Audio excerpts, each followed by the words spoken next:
Okay, this is just a quick video on an instrument that I just bought. I kind of bought this on a whim. It was for sale. I was buying something else on Banggood, and this came up and was one of those sale items, like those, you know, within the next hour, if you, anyway. It is an ANENG, A-N-E-N-G, an AN670, and 670, what, I can't read right, AN870. It is an 870, and it's a 20,000 count meter.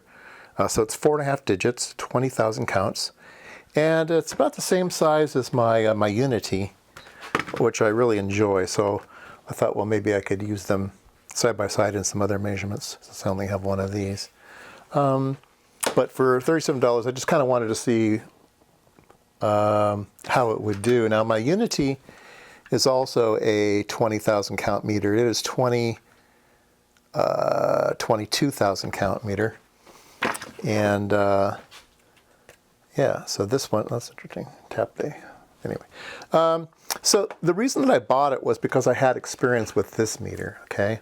So this meter is a AN8001, and I bought this was like, oh gosh, $15 or something cheap. It's certainly less than 20 bucks.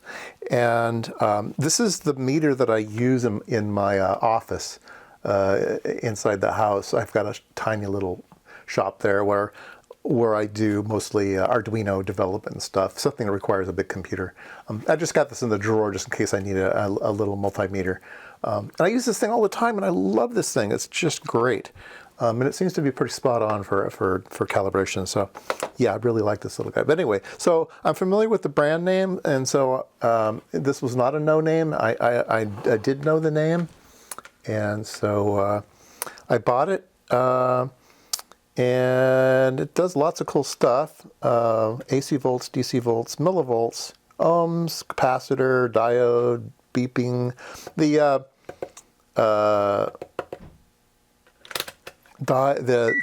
what do you call it? Continuity is not latched, so it's not good for continuity. And nice big display, which is really nice. It does hertz up to, I think, 10 megahertz. Amps, milliamps, microamps, so it's good to have microamps in your meter. And then it has a non-contact, so it'll sniff out AC, right? Yeah, so it thinks I've got AC on me because I'm kind of zooming it around. I've got another meter that's better than this for that, but anyway, it's got that built in.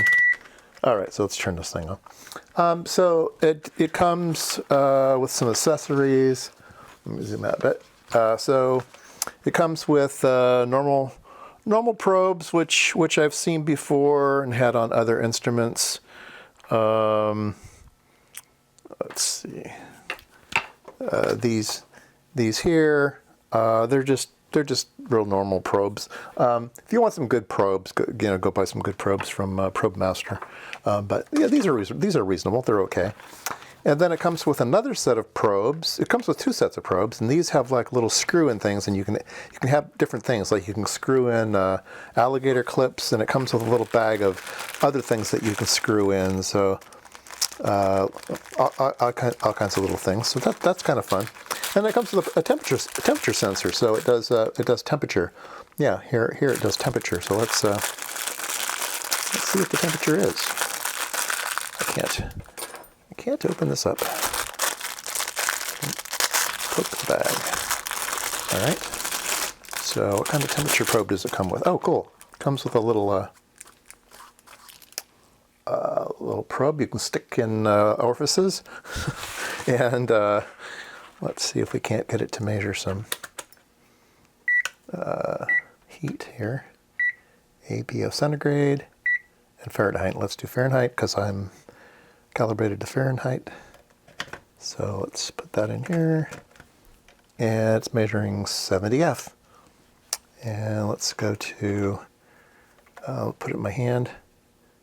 Yeah, it's warming up. Okay, that works. And we can go to millivolts, True-RMS.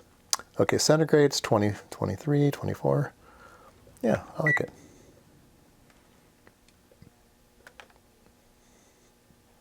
Anyway, it's nice that it comes with that. You can measure temperature. Yeah. So again, for $37, it seems pretty good. So let's go ahead and test it for just kind of for a real rough test. I don't expect this thing to be super accurate. I just wanted to have some more digits for certain things, and mostly bought it as a curiosity. But let's try it out. Okay, here we have them hooked up. I've decided to go ahead and include the 8001. But these agree pretty accurately, you can see. So I think I can even get a little more range out of this one. 6-digit, yeah, I can get a little more. So there we go. So I mean, they're very, very accurate with one another. So I trust these two. And so we can compare what we've got going on here. Now this meter is supposed to be good to 0.05% plus or minus 3 counts. So it's certainly doing that. Anyway, just kind of curious. I don't expect this one to be super accurate as an absolute measurement. But what's really handy about having a 4.5-digit voltmeter is to be able to watch the voltage change in very small increments. So a relative measurement, it's very valuable for, especially if you're watching batteries drain. Batteries drain very, very slowly.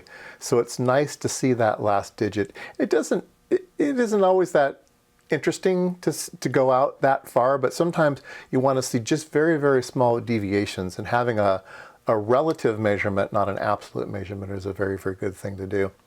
Now I can do an absolute measurement here, but this needs to be a very, very good relative measurement. But even so, for garage use, yeah, right out of the box, this is great. This thing's always been spot on. I've always liked this thing. Yeah, there we go. So let's go over some voltage ranges here. Let's go ahead and go up in range, so we can go up to 15 volts. They're kind of tracking. I mean, these are measuring about the same, and looks like the little guy there might be a little more accurate. So let's go down 0.15.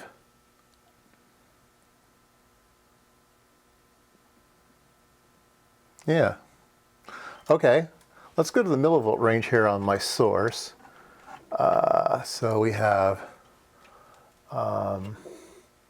15 millivolts.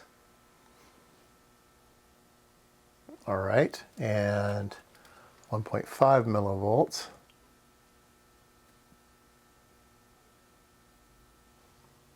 Yeah, not bad. Yeah, we're getting a good 15 here. So there's a good use for this meter. That meter kind of stopped, and this one here is measuring that last decimal place. So that's good. Yeah, so I like it. It's measuring pretty good. Let's go up here into the voltage range. Let's go to a volt, and go back to the higher range here. 0.004, and actually it's 0.9998, something like that. And we can go up to 3, 4, 5. Yeah, see the little guy there, he's just spot on. I like him.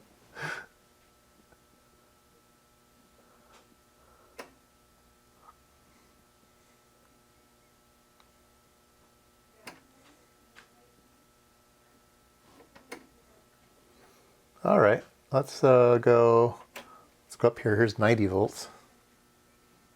89.8. Everybody's agreeing on that one. That's good. Yeah, I think we can do 100 volts here. 99.7. Yeah, little guy's winning. The little guy wins. I like him. Okay, well that's just a kind of a quick dirty check. I just kind of wanted to see what it did and how it compared against the other big boys. Okay, and just a quick check on ohms using my 0.01 ohm resistor box here. And it's measuring 1K, pretty good. That's awfully good.